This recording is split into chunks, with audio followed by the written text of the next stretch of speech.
नमस्कार, मैं हूं आपके साथ गौरव राजेंद्र। बुलेटिन की शुरुआत करते हैं। करनाल में मधुबन स्थित हरियाणा पुलिस अकादमी के परिसर में 73वें Akhil Bharatiya police volleyball cluster 2024-25 का समापन हुआ, जिसमें मुख्यमंत्री नायब सिंह सैनी बतौर मुख्य अतिथि कार्यक्रम में शामिल हुए।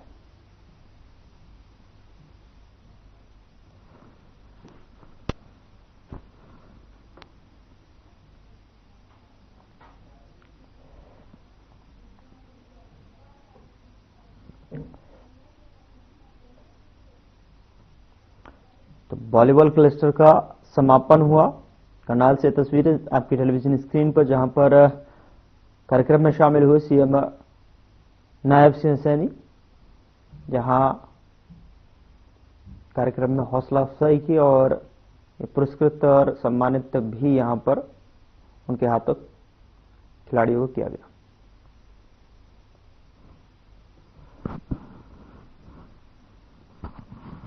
वॉलीबॉल क्लस्टर का समापन की तस्वीरें हैं, जहां पर हरियाणा प्रदेश के सीएम नायब सिंह सैनी ने कार्यक्रम में शिरकत की और वहां परेड को भी हौसला अफजाई करते हुए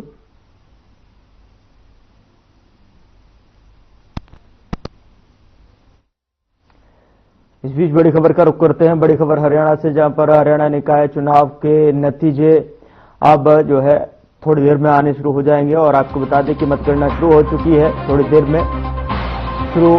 और 10 नगर निगम समेत 42 निकायों के रिजल्ट आएंगे।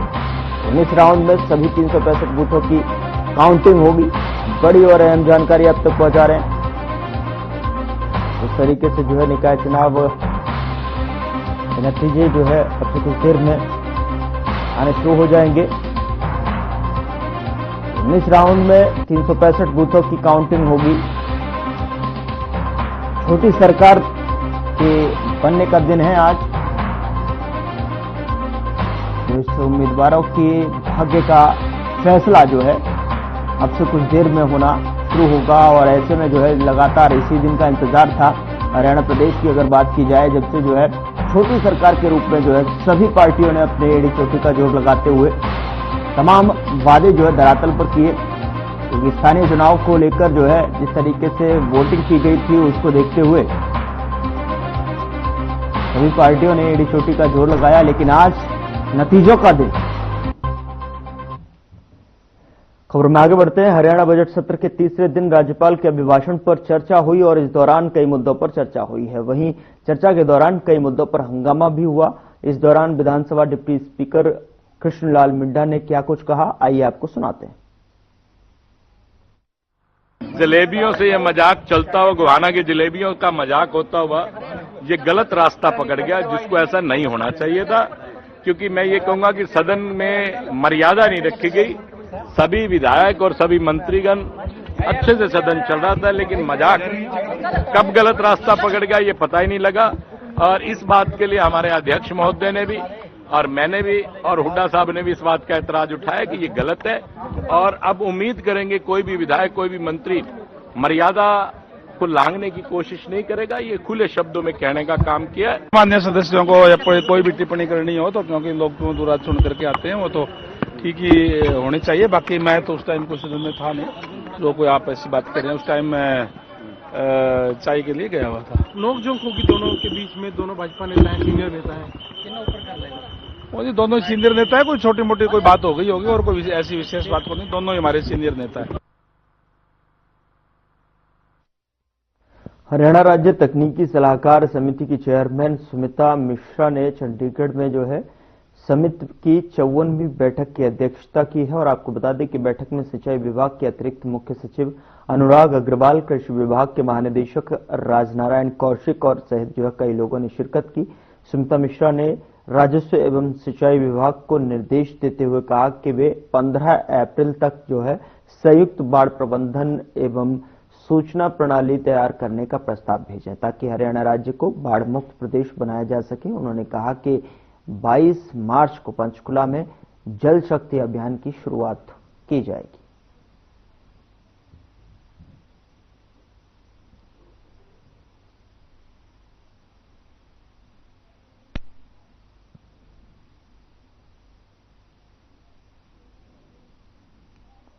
उधर हरियाणा कांग्रेस के नए प्रभारी बीके हरिप्रसाद कांग्रेस ऑफिस पहुंचे, जहां पर 2 दिन हरियाणा के कांग्रेस नेताओं के साथ बैठक करेंगे। इसके साथ ही प्रदेश अध्यक्ष उदय भान और कांग्रेस के कई नेता कार्यकर्ता भी मौजूद रहे।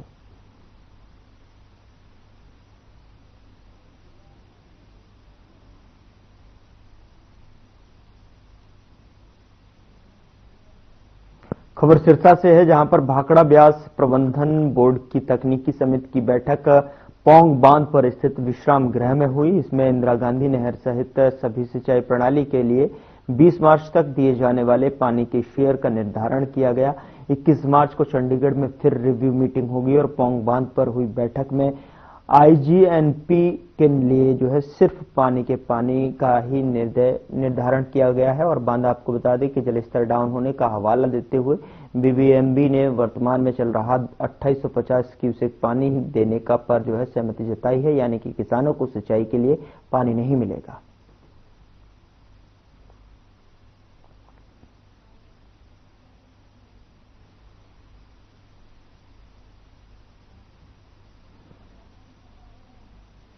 उधर फरीदाबाद के आरपीएस सावना सोसाइटी में पुलिस के सामने जमकर लात घुसे चले, जिसका वीडियो सोशल मीडिया पर जमकर तेजी से वायरल हो रहा है।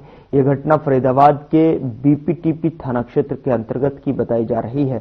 बता दें कि जानकारी के अनुसार सोसाइटी में गाड़ी ले जाने को लेकर यह झगड़ा हुआ था। फिलहाल पुलिस जानकारी मिलते ही जो है मामले की जांच में जुट गई है।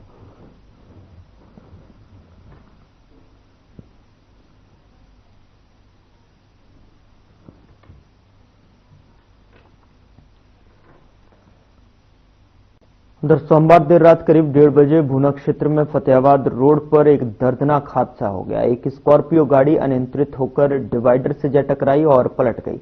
बता दें कि गाड़ी में 6 दोस्त सवार थे। हादसा इतना भयंकर था कि 3 दोस्तों की मौके पर ही जो है मौत हो गई, जबकि 3 गंभीर रूप से घायल हैं। और ये हादसा लॉर्ड कृष्णा स्कूल के नजदीक तब हुआ जब ये दोस्त सिरसा से टोहाना की ओर लौट रहे थे। प्रत्यक्षदर्शियों के अनुसार गाड़ी की रफ्तार काफी तेज थी, जिसके चलते चालक जो है नियंत्रण खो बैठा।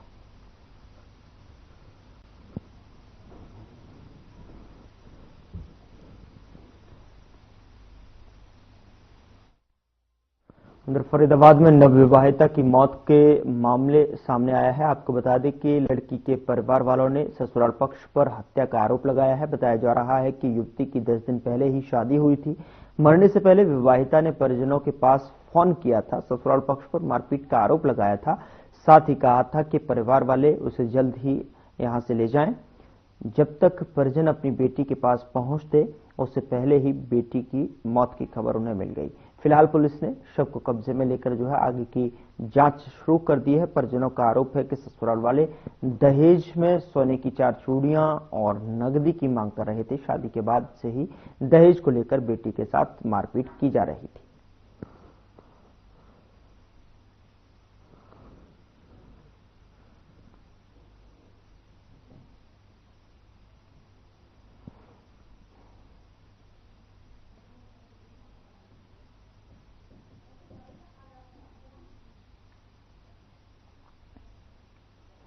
उधर भिवानी में महंगाई की मार अब की बार होली पर्व भी देखने को मिल रही है। आपको बता दें कि अब की बार होली पर्व को लेकर रंगों का बाजार 2 दिन पहले ही सज पाया। जो दशकों की बात की जाए तो बाजार 1 माह पहले सज जाते थे। लोगों में होली को लेकर बड़ा चाव होता था, लेकिन इस बार भिवानी में रंगों का बाजार केवल 2 दिन पहले ही सज पाया है। उसमें भी जो है रौनक नामात्र है। दुकानदारों ने अनेक प्रकार के रंग पिचकारी अपनी स्टॉलों पर सजाए हैं, पर दुकानों पर इक्का दुक्का ही खरीदार पहुंच रहे हैं। बता दें कि दुकानदार इसका कारण बढ़ती महंगाई बता रहे हैं। भिवानी में लगी रंगों की दुकान अब जो है दुकानदारों ने अपनी स्टॉलों पर पिचकारी रंग गुलाल तो सजाई है, लेकिन अभी तक खरीदार कम ही पहुंच रहे हैं, जिसके चलते दुकानदारों में भी मायूसी देखी जा रही है।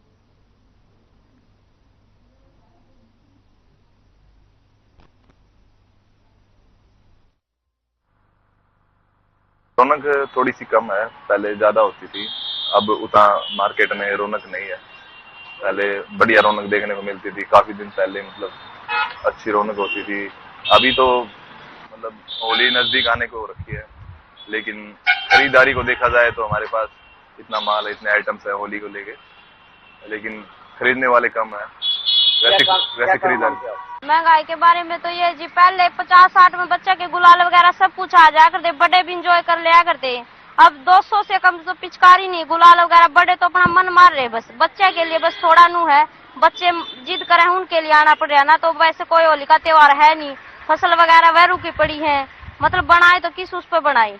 हाँ बिल्कुल फीका रहेगा, बस बच्चों का है ये, बड़ों का तो गया यूं मानो। और मैं कह रहा था कि यार 40% अभी है उम्मीद, अभी 40% चलने की संभावना, थोड़ा थोड़ा लोग ले रहे हैं, बाकी 2 दिन, बाकी 3 दिन और पड़े हैं, बाकी 100% हो जाएगा सब कुछ। खुशी त्योहार में बढ़िया चल जाएगा, सिस्टम से चलेगा, बढ़िया चलेगा और कोई दिक्कत नहीं आएगी कोई भी। और खुशी का त्योहार है, रंग लगाओ, अपना खुशी मनाओ, अपना रंगारंग प्रोग्राम करो, सारा कुछ। नहीं, अगर बात की जाए है 40% बिक्री है हमारी, देखो 100% आ जाएगी, शुक्रवार वीरवार को फुल % आ जाएगा, कोई दिक्कत नहीं आएगी मेरे को।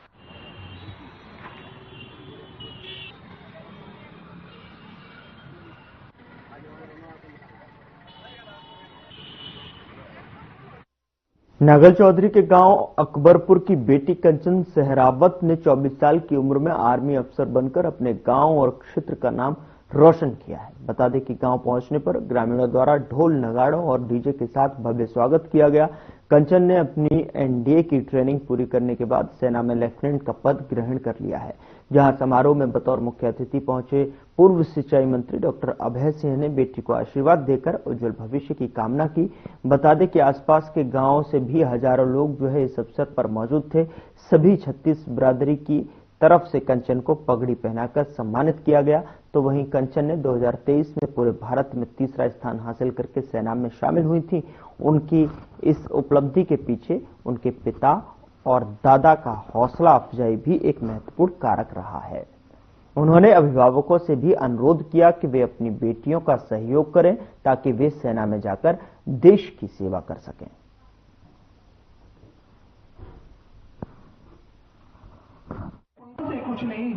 आज यहाँ पधारने पे हमें बड़ी खुशी हो रही है कि हमारी बेटी कंचन सहरावत भारतीय सेना में लेफ्टिनेंट के पद पे कमीशन लेके और गौरवमयी भारतीय सेना के में सैन्य सेवारत हो गई है। इसके लिए हम पूरे परिवार को, क्षेत्र की पूरी सरदारी को और पूरे समस्त गांव को खाप की तरफ से बधाई देते हैं। मैं, मेरे दादाजी और मेरे पिताजी, क्योंकि उन्होंने आर्मी में सर्व किया था तो मैं बचपन से उनके साथ रहती आ रही थी और उनसे ही मैंने आर्मी के बारे में जाना, उनकी कहानियां सुनी। जब मैं छुट्टी में आती थी तब मेरे दादाजी बताया करते थे अपने यूनिट के किस्से। उसको सुन के मुझे लगा कि ये एक ऐसी ऑर्गेनाइजेशन है जिसका पार्ट मुझे बनना चाहिए और उसी की प्रेरणा लेते हुए मैंने आर्मी ज्वाइन की। IAS IPS भी एक बहुत रिस्पॉन्सिबल और बहुत रिस्पेक्टेबल जॉब है, पर आर्मी एक अलग ही ऑर्गेनाइजेशन है। जब आप आर्मी ज्वाइन करते हैं तब आप इंडियन आर्मी का पार्ट बनते हैं, एक फैमिली का पार्ट बनते हैं।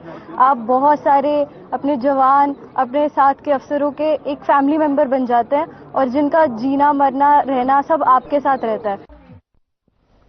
उधर चरखी दादरी जिले के गांव रामलवास के ग्रामीणों ने अवैध खनन और जल दोहन की समस्या के विरोध में शुरू किया धरना प्रदर्शन मंगलवार को समाप्त कर दिया है। दरअसल आपको बता दें कि चरखी दादरी तहसीलदार सज्जन कुमार ने ग्रामीणों को जूस पिलाकर धरना प्रदर्शन को समाप्त करवाया और इस मौके पर ग्रामीणों ने अवैध खनन और जल दोहन की समस्या का समाधान करने पर जो है जिला प्रशासन और सरकार का आभार प्रकट किया है। दरअसल आपको बता दें कि ग्रामीणों ने बताया कि गांव रामलवास स्थित पहाड़ में हो रहे अवैध खनन और जल दोहन के विरोध में पिछले करीब 6 महीने से धरना प्रदर्शन चल रहा था। सरकार और प्रशासन की तरफ से अवैध खनन और जल दोहन पर रोक लगाई गई है, जिसके बाद जो है ग्रामीणों ने धरना समाप्त करने का निर्णय लिया।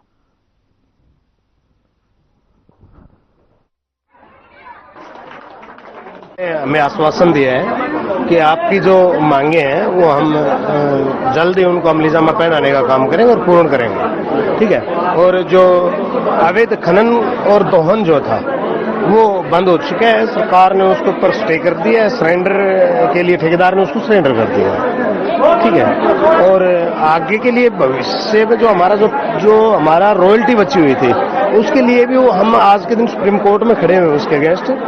और प्रशासन ने भी, डायरेक्टर ने हमें आश्वासन दिया कि जल्द से जल्द आपको वो आपका जो बकाया रॉयल्टी जो है वो हम दिलवाने का काम करेंगे। गांव का धरना 5 सितंबर 2024 को शुरू हुआ था। आज 6 महीना 10 दिन हो गए हैं। हमारे गांव की पानी बंद का था और अवैध खनन हो रहा था, उसको रोक के लिए था, वो पूर्ण रूप से बंद हो गया है। हमारा गांव चाहता था पानी बंद करने के लिए और खनन बंद करने के लिए, वो हमारी मांग पूरी हुई है। अगर हमारे गांव के प्रति, हमारी जो आस्था के प्रति कोई भी काम करेगा तो ऐसा ही हम जवाब देंगे। हम 5 सितंबर से अपना पहाड़ की अवैध जल दोहन, अवैध खनन के बारे में पूरा गांव में पंचायत करके और यहाँ धरने पर बैठे थे। काफी लंबे से धरना चलता रहा। उसके बाद में सरकार की तरफ से हमारे कोई ठोस आश्वासन नहीं मिला, ना ही अपने डी साहब या हमारे जो भी अधिकारी थे उनके पास गए, उन्हें हमें कोई जो है कि किसी प्रकार की मदद नहीं मिली। के प्रतिनिधि के रूप में मुझे एसडीएम साहब ने यहाँ भेजा था और आज इस जो आंदोलन पिछले लंबे समय से चल रहा था, कई महीनों से चल रहा था, आज उसकी समाप्ति है। जो हमारे बुजुर्ग हैं उनको जूस पिला के इस आंदोलन की समाप्ति करवाई गई है। खनन वगैरह की जो समस्या ग्रामीणों की थी वो समाप्त हो गई है। उसके बाद में आज हम इस प्रोग्राम का आयोजन। हाँ, बिल्कुल ग्रामीण खुश हैं और मैं ये इस तरह का शांतिपूर्ण आंदोलन देख के मुझे खुशी है कि जो रास्ता महात्मा गांधी का था उसको अभी भी हम शब्द से इसको लागू कर रहे हैं। तो शांतिपूर्ण आंदोलन के लिए मैं ग्रामीणों को बधाई देता हूँ। प्रशासन तैयार खड़ा है।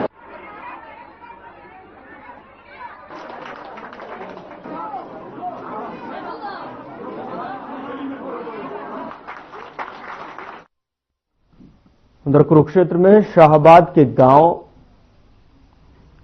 लड़ी निवासी बलजीत सिंह ने कई दिन पहले मानसिक परेशानी के चलते अमेरिका में सुसाइड कर ली थी और जिसके बाद बलजीत सिंह का शव 15 दिन बाद शाहबाद पहुंचा और बलजीत सिंह का शव देखते ही परिजनों में चीख पुकार मच गई। आपको बता दें कि मृतक बलजीत सिंह की पत्नी गुरमीत कौर ने एजेंट पर कई गंभीर आरोप लगाए, तो वहीं गुरमीत कौर ने बलजीत के शव का अंतिम संस्कार करने से भी मना कर दिया। उन्होंने कहा कि जब तक आरोपी एजेंट की गिरफ्तारी नहीं होगी तब तक वो अंतिम संस्कार नहीं करेगी।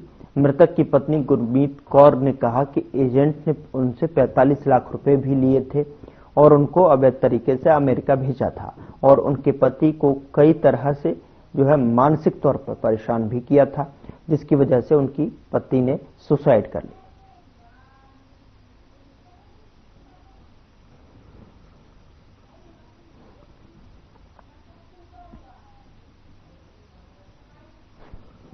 विरोध बताया था, उसमें अफसर वाला से बात हो गई। डीएसपी साहब ने जो इनकी मांगे थी उनको आश्वासन दे दिया कि भाई वो पूरी हो जाएंगी और अब ये संस्कार के लिए मान गए, अब संस्कार करने के लिए रेडी हैं। इन जो इसकी मृतक की पत्नी ने बड़ी मांगे रखी थी वो सीनियर ऑफिसर से बात करके डीएसपी साहब ने इनको आश्वासन दे दिया, वो उनकी मांगे पूरी हो जाएंगी और ये संस्कार कर रहे हैं। जांच जो इकोनॉमिक सेल की बजाय सीआईए करेगी। जहाँ जांच के लिए सीआईए को जांच दे दी गई है और सीआईए उसमें रेड करके जल्द से जल्द आगे कार्रवाई करेगी।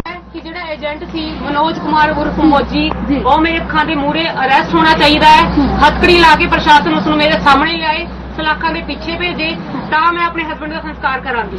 मेरी यही मांग है, प्रशासन मेरी कोई सुनवाई नहीं कर रहा है। ओनू बोले आईजी आए, एसएचओ आए, चाहे एसपी आए, बुलाओ इत्थे। आदर्श थाना कुरुक्षेत्र कितने दिन 10 तो 12 दिन हो चुके हैं। 10 तो 12 दिन कार्रवाई नहीं हुई, कोई कार्रवाई नहीं है। कल उस मुंडे नूं बुलाया गया थी, मैं गई थी ईओडब्ल्यू सैल दे विच 2 घंटे रखा गया, उस तो बाद छोड़ दिता गया। क्यों? बिल्कुल क्यों छड्डिया उन्होंने जब फड़िया है? एक फॉर्मेलिटी कर रहे थे, उनकी वैल्यू नहीं है। कर लेंगे, मुझे नहीं पता, जब तक नहीं आएगा कोई आज की कहानी नहीं है। 25 फरवरी की डेथ हो चुकी है। हरियाणा राज्य नारकोटिक्स कंट्रोल ब्यूरो के पुलिस महानिदेशक ओपी सिंह के दिशा निर्देशों एवं नेतृत्व में हरियाणा में नशे के विरुद्ध नशा मुक्त अभियान चलाया हुआ है, जिसका नारा है नशा मुक्त जीवन नायाब जीवन। इस कार्यक्रम में जन जन की भागीदारी इस बात का साक्ष्य है कि अब नशा और नहीं। हरियाणा राज्य नारकोटिक्स कंट्रोल ब्यूरो द्वारा गांव-गांव और शहर-शहर में नशे के विरुद्ध एक बहुत बड़ा युद्ध छेड़ा गया है।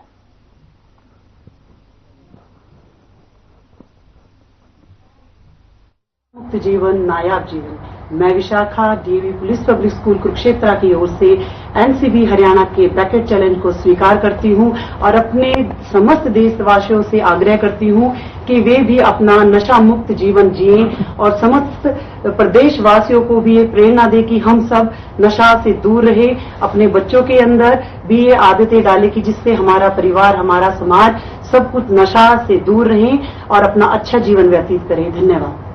नशा मुक्त जीवन, नायाब जीवन। मैं Monika Bhatia, principal DAV police public school Kurukshetra, NCB की तरफ से नशा मुक्त बकेट चैलेंज को स्वीकार करती हूं। मैं हर संभव प्रयास करूंगी कि मेरे छात्र, मेरे शिक्षक और मेरा शिक्षण संस्थान नशा मुक्त जीवन जिए और नशा मुक्त जीवन जीने के लिए देश में भी जो मुझे प्रयास करने पड़े, मैं अपनी क्षमता के अनुसार वो प्रयास करती रहूं। नशा मुक्त जीवन, नायाब जीवन। मैं Vijaypal, TGT English, DAV police public school Kurukshetra, Haryana के एनसीबी हरियाणा के बकेट चैलेंज को स्वीकार करता हूं। मैं नशा मुक्त जीवन का संकल्प लेता हूं और मैं अपने विद्यालय के सभी छात्रों को और छात्राओं को ये संदेश देना चाहूंगा कि नशा कभी अपने जीवन में नहीं अपनाना चाहिए, न करना चाहिए और न कभी किसी को करने देना चाहिए, क्योंकि नशे ने बहुत सारे परिवारों को बर्बाद किया है। मैं चाहता हूं कि हमारे सारे प्रदेशवासी और सभी लोग इस नशे से दूर रहें और नशा मुक्त जीवन, नायाब जीवन। मैं Vishal Kumar, TGT Hindi, DAV police public school Kurukshetra से एनसीबी हरियाणा के बैकेट चैलेंज को स्वीकार करता हूं। मैं मेरे देश के सभी युवाओं से आग्रह करता हूं कि आप नशा मुक्त जीवन को अपनाएं, अपने और अपने परिवार के जीवन को खुशहाल बनाएं। नशा मुक्त जीवन, नायाब जीवन। मैं Rajesh Kumar, DAV police public school Kurukshetra, NCB Haryana के बकेट चैलेंज को स्वीकार करता हूं। मैं नशा मुक्त जीवन का संकल्प लेता हूं। मैं जीवन में कभी भी नशे को नहीं अपनाऊंगा। मैं अपने विद्यालय के सभी विद्यार्थियों को ये प्रेरणा दूंगा कि नशा एक बहुत बुरी और घटिया, गंदी नशे की लत मौत का खतरा, ये हमने सुना है, ये सच्चाई है। नशे के कारण परिवारों को टूटते हुए हमने देखा है। नशे के कारण बिखरते हुए सांसों को, टूटती ही सांसों को हमने देखा है। नशे ने किस प्रकार से मनुष्य के जीवन को नरक बना के रख दिया। बच्चे भूख से तरसते हुए हमने देखे। नशे ने मानव को दानव बना दिया। नशे ने रंगों के त्योहार होली को लेकर रादौर के बाजार सज गए हैं। बाजार विभिन्न प्रकार की पिचकारियां और रंगों से भरे पड़े हैं, जिनमें कार्टून कैरेक्टर से लेकर इलेक्ट्रॉनिक पिचकारियां बच्चों को और लोगों के आकर्षण का केंद्र बनी हुई हैं। आपको बता दें कि वहीं होली के पर्व को लेकर चिकित्सकों ने भी लोगों को सुरक्षित पर्व मनाने को लेकर विशेष हिदायत दी है। रादौर मुख्य बाजार के स्थानीय दुकानदार मनमोहन गुप्ता ने बताया कि उनके पास 25 रुपए से लेकर 600 रुपए कीमत तक की पिचकारी मौजूद है। उन्होंने बताया कि अब लोग केमिकल कलर की जगह हर्बल गुलाल का इस्तेमाल ज्यादा करते हैं। वहीं होली पर्व को लेकर चिकित्सक भी लोगों को सुरक्षित पर्व मनाने के बारे में सलाह दे रहे हैं। तो वहीं रादौर सरकारी अस्पताल के चिकित्सक शहनवाज ने कहा कि होली पर्व पर अभिभावक अपने बच्चों की विशेष निगरानी रखें, क्योंकि कई बार छोटे बच्चे केमिकल कलर का स्प्रे सीधे आंखों पर ही कर देते हैं, जिससे कि कई बार आंखों को नुकसान भी पहुंच जाता है।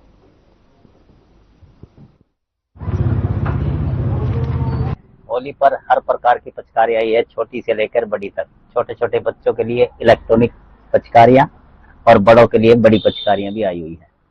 जिसको जैसी पिचकारी चाहिए वैसी मिलती है। तो गुलाल की अगर बात की जाए, जैसे रंग गुलाल आजकल हर्बल गुलाल बिकते हैं, वैसे गुलाल बिकने बंद हो गए हैं।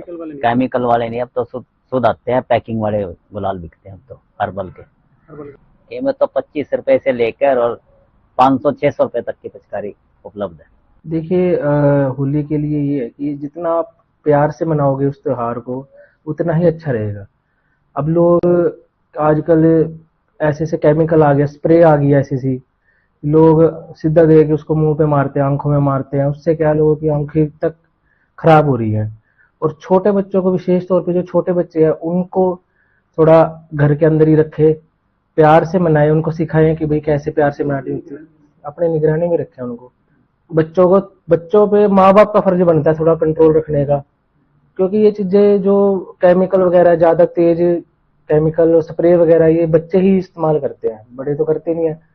तो बच्चों पे थोड़ी निगरानी रखने की जरूरत है। देखो बालों के अब होली में ये है कि रंग तो लगेगा ही। हरियाणा के रेवाड़ी में उस वक्त एक दिल दहला देने वाला हादसा हो गया जब एक 3 वर्षीय बच्चा खेलते खेलते बिना ढक्कन के गहरे सीवर में जा गिरा। मौके पर खेल रहे दूसरे बच्चों ने शोर मचाया तो लोगों ने 20 मिनट की कड़ी मशक्कत के बाद बच्चे को सीवर से बाहर निकाला, लेकिन ट्रॉमा सेंटर पहुंचने पर चिकित्सकों ने उसे मृत घोषित कर दिया। पूरी घटना रेवाड़ी के गढ़ी बोलनी रोड स्थित एलिगेंट सिटी के नजदीक की है। मृतक बच्चे के पड़ोसी का कहना है कि इस हादसे का जो भी जिम्मेदार है उस पर सख्त कार्रवाई हो ताकि भविष्य में ऐसे दुखद हादसे दोबारा ना हो। वहीं पूरे मामले की जांच पुलिस कर रही है। नाम तो नहीं जानता मगर वहाँ पर खोल रखे हैं फिलहाल इतना पता है। वहाँ और भी सारे बच्चे खेलते हैं। हम ये चाहते हैं जो आज हमारे बच्चे के साथ हुआ कल और किसी दूसरे बच्चे के साथ ना हो, इसलिए हम कार्रवाई चाहते हैं। कितनी देर बाद में बच्चे की शव निकाला गया? लमसम सर 5-10 मिनट लग गया था निकालते। सीवर जो थे वो गहरे थे, गहरे होने के कारण पानी हाँ जी सर पानी बहुत था। तो कम से कम 20 से 15 मिनट सर लग गए ढूंढते हुए, तो बच्चा मिला तो निकाले गए तो हैंड टू हैंड एक्सपायरी हो गया बच्चा।